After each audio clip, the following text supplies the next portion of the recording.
his bumper. They try to whoop him. While they whooping him on the stage, a nigga snatched the chain off the ball out of neck, you feel? And then they go back there. When they go in the back, we all go in the back. Niggas don't like me, I ain't gonna lie to you, because I didn't need to deal something that ain't home. Like, I ain't gonna say, y'all know though, but why I didn't beat him up? For real. I didn't beat a nigga homie up, and then, or the ultimate, and they be mad at me. But they ain't gonna, because I'm gonna keep doing what I'm doing until they.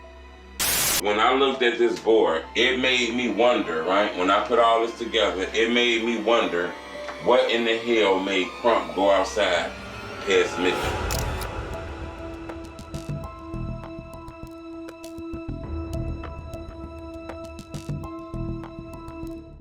On the night of May 24, 2018, the streets of Chicago's South Side witnessed another tragic loss as the life of rapper Ronald Mubu Krump was brutally cut short in a drive-by shooting. Krump, aka the Scorekeeper, was attending a house party in the Inglewood neighborhood when the attack occurred. The event was bustling with activity, filled with friends and acquaintances from the local scene. As the night wore on, Krump took to Instagram to share moments from the party. Shortly before the tragic event unfolded, he posted a picture showing himself having a good time outside. In the photo, he appeared relaxed and enjoying the festivities, unaware of the imminent danger that lurked nearby. Around 1 a.m., as he and a friend stood drinking outside of the 6800 block of South Morgan Street, gunshots rang out from a passing car. Krump was struck multiple times, twice in the torso and twice in the arm. Despite being rushed to the University of Chicago Hospital, Krump could not be saved. Another man, rumored to be 051 Melly, was hit 5 times in the arm and grazed once in the head. He was taken to the same hospital where he was in critical condition. The response to Mubu Krump's passing was immediate. Fans took to platforms like Twitter to share their grief and memories of Krump. Some remembered him as a talented artist and a good friend, posting messages to Twitter like, "Damn, another real one gone," and "WTF, man, my heart hurts." Fellow artists and affiliates, including members of the Mubu crew, also shared their condolences. King Louie, a close friend and collaborator, was notably affected as the loss of Krump hit close to home. But others weren't quite so heartbroken. Some even implied he deserved what he got. Krump's aggressive approach made him a polarizing figure. While some admired his boldness and loyalty to his crew, others saw him as a provocateur who courted danger. His frequent clashes with rivals made him a target, and his eventual demise was seen by many as a tragic but unsurprising outcome of the violent world he inhabited. Some of his rivals took the opportunity to publicly disrespect him, showing no remorse for his passing. And they hear this shit, and like I say, the aunties and all the older family members, like, they don't really listen to rap no way, so like they don't really be like on every song that come out. But like the younger relatives and shit, they be hearing, like, yeah, they hear it, and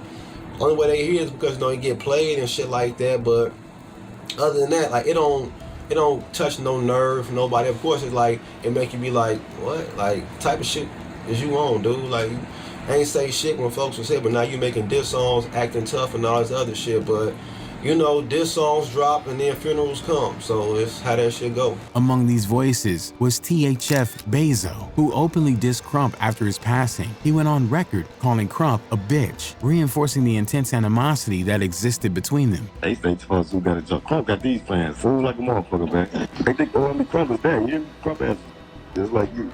You lie your ass up a bit, that was no good. So who hit Mubu Krump? The answer is complicated. Krump was deeply embedded in the drill scene, which originated in Chicago and is characterized by its dark, grim, and violent lyrical content. When you said that, you say y'all created the word drill and the whole term drill, bro, out east? Drill movement, bro. All the lingo, bro, that's Dro City BNC, bro. Like, everybody know that ain't in this city. Through his association with Mubu, Krump became a well-known figure in this movement. Although his notoriety often stemmed from his aggressive online presence and public feuds with rival artists, he was raised in Dro City, a neighborhood previously called Murder Town that stretched from 62nd to 65th. Dro City consisted mainly of black disciples and gangster disciples. So, as Krump grew up, he was raised right alongside the people who would eventually become his ops in adulthood. Krump's brother was a founding member of OTF, Only the Family, another prominent collective in the Chicago drill scene. Krump grew up affiliated with Pac-Man and was initially linked with OTF and Lil Durk. He even appeared alongside them in the This Ain't What You Want video. During this time, Krump was associated with the Gangster's Disciples, GD. This connection initially linked him with OTF, but various personal and gang-related conflicts eventually severed this relationship. The turning point in Krump's relationship with OTF came when Lil Durk's brother, D-Thang, posted a diss directed at Krump saying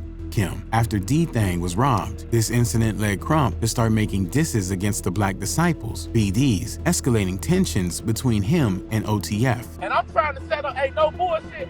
I'm trying to set a fight up with Tay and D-Thang, because D-Thang ain't gonna fight me. I didn't hold D-Thang before, and I didn't left D-Thang in the middle of the street. You feel me? So I didn't slap D-Thang all type of shit before, so I know he ain't gonna play with me. While Krump was in jail, his friend King Louie also started beefing with OTF. Upon his release, Krump joined Mubu. Mubu stands for Man Up, Band Up, a term coined by King Louie to represent a movement focused on facing life's challenges head-on and striving for financial success. Mubu is just man up, band up. Be a man about every situation and get your money. King Louie emphasized that Mubu is not a street gang, but a collective of individuals dedicated to these principles. Despite not achieving mainstream success, Krump had a significant following and was respected for his authenticity and street credibility. Gangsters living out their lives like on the internet now. It's like your new favorite TV show type shit. So like when you see that shit, like not really so much Pac, cause like the internet wasn't really hit when Pac was around. But like that's what I'm saying. So even before this internet shit, when you are authentic, real nigga, you live your life like that. So you affect the people around you just by doing real shit. One of the defining aspects of Krump's career was his involvement in numerous feuds with other Chicago rappers. Krump was known for his feuds with Lil Durk and several other Chicago rappers and was a frequent participant in a number of Twitter beefs back in 2013 through 2015. These feuds were often played out publicly on social media, with both sides exchanging threats and insults. Krump was known for his willingness to engage in these disputes, which frequently escalated into real-world violence. He was the most aggressivest guy, you know, in a good way. You know, he was an aggressive guy. Krump's alliance with 051 Melly, another notorious figure in Chicago's gang scene, also played a role in his conflicts. Krump had been very close with Kurt Mack from Joe City, which linked him to Melly. Kurt Mack's passing had a profound impact on Krump as he struggled to cope with the loss. He seemed to channel his grief into fierce loyalty for his remaining allies. 051 Melly was known for his violent actions against rival gangs, including OTF, but Krump and Melly were involved in multiple shootings and violent confrontations, which kept them in constant conflict with OTF and their allies. Oh, you know, tell them niggas what's up.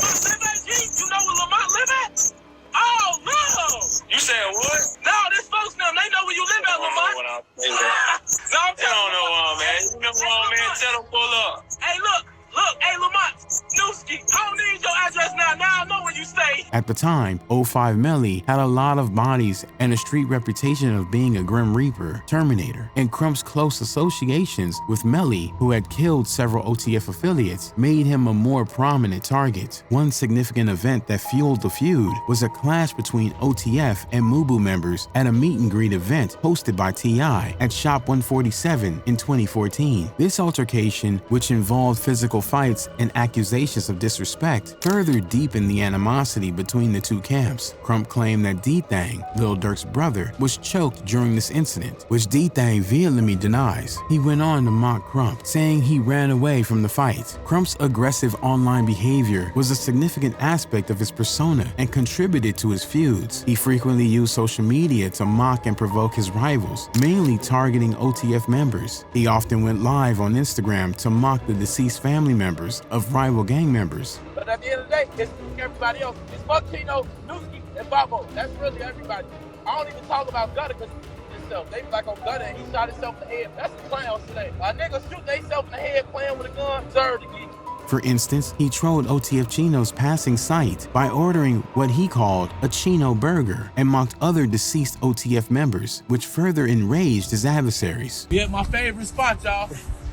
I just ordered my food.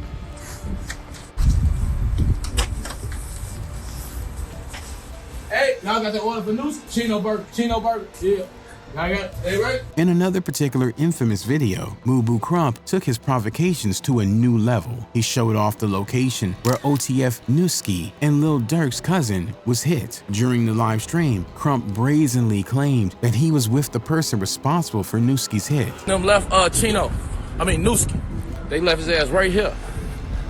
You feel me? They left his ass up here on folks and them tweaking. Buying some shoes. Y'all see real niggas be up here though. At that point, some people began to claim that he was just all talk and clout chasing, but to others, it made him a top priority because he was spilling secrets that people wouldn't necessarily be proud of. Krump was then involved in the very public assault of Lil Durk's DJ in 2016 in a Chicago mall. Footage of the incident showed DJ Bands casually shopping before Mubu Krump approached him. Krump threw a punch that knocked Bands down, then quickly ran away from the scene. Mubu Krump took to Twitter to brag about the situation. He led off a series of tweets that antagonized Lil Durk. When a want to meet, we leave you in the streets, Krump wrote. We don't want nobody dead. He added a hashtag put the guns down hashtag to the tweet. Lil Durk did not respond kindly and made it clear he was ready for action. See me and run, Lil Durk wrote on Twitter. After OTF's Lil Varney was paralyzed in the shooting, he took to the internet to announce that the person who shot him was a bitch. Seemingly in response, Krump was recorded mocking Lil Varney. I lost my legs to him. Hey, Varney, you better do this, bro. Hold the picture of that thing. You gotta learn how to use it, bro. You probably beat them up for fast. Cause you get out of it, you back in, kid. Alright. One notable incident that intensified the feud between the factions occurred when Krump went online mocking THF Bezo. THF Bezo, also known simply as Bezo, is a THF Trigger Happy Family gang member. THF is a gang with strong ties to people like Lil Durk and OTF. Krump claimed he had broken Bezo's jaw in jail, necessitating it to be wired shut. Bezo denies these claims and retaliated by threatening Krump, escalating the already high tensions between the two. They counted for a $75,000 bond, bro. You still come home doing this? This still what you come home doing? You just counted for $75,000 bond, bro. Pop down. You said who running it? Man, you ain't gonna shoot nobody. Is that what you still doing? He was actually quoted dissing Bezo in his last ever Instagram Live. Oh yeah, I with the Jig Dogs heavy. The Jig Dogs robbed Bebe. And on my soul, on Sajo grade, Bebe saw the niggas and didn't do nothing. Talking about, let me see your pipe. Boy, I'm not letting you see my pipe to do nothing to folks now. That shit dead. Goofy. Mubu Krump's aggressive behavior and outspoken nature meant that he wasn't only at odds with his rivals, he also had to worry about the people close to him. I don't think a lot of motherfuckers like what he was doing, like the beef and shit and the internet shit, but they knew why he was doing it, you feel me? But they just, didn't like like you said, the attention and shit he was bringing. But Krump gonna do what Krump do. You ain't gonna tell Krump what not to do. So yeah, everybody like they've had their inside feelings about it, but wasn't nobody really gonna stop him from doing what he was doing, because at the end of the day, it's a loyalty thing. His habit of running his mouth and spilling secrets online created tension even among his friends and allies. Many of Krump's friends disapproved of his extensive online presence and his tendency to speak out of turn. They felt that his behavior drew unnecessary attention and escalated conflicts that could have been avoided. At times, Krump seemed to treat the gang lifestyle as a game, acting as though the danger and stakes were not real. For many, Krump's behavior came off as disrespectful and reckless, putting everyone around him at greater risk. This has led some to assume that someone at the party backdoored him, aka purposefully linked Krump's location to hit him. On June 3rd, 2018, a mere 10 days after Mubu Krump's hit, a possible breakthrough occurred in the investigation. 10 days after Mubu Krump was taken out, the gun that FBG Wooski was caught with was the same gun that was used on the Mubu Krump hit. Around 11:45 p.m., a shooting incident was reported, and Marvell Williams, also known as Wooski, was identified and arrested as the perpetrator. Wooski is a known member of the Gangster Disciples, a rival faction to Krump's affiliation with the Black Disciples and Mubu. The police report revealed that Wooski was apprehended following the shooting incident. Forensic analysis confirmed that the firearm in his possession matched the ballistics from the crime scene of Krump's hit. They matched the shell casings or whatever, and this was the same gun that was used in Mubu Krump's case. Some have argued that the gun could have been traded or given away after Krump was shot, but others insist the chances of the gun being passed around that quickly are unlikely. Either way, there has not been anyone officially charged with Krump's hit. His family members remember Krump as a funny, loyal man who fiercely loved his family and friends. Rest in peace, Mubu Krump.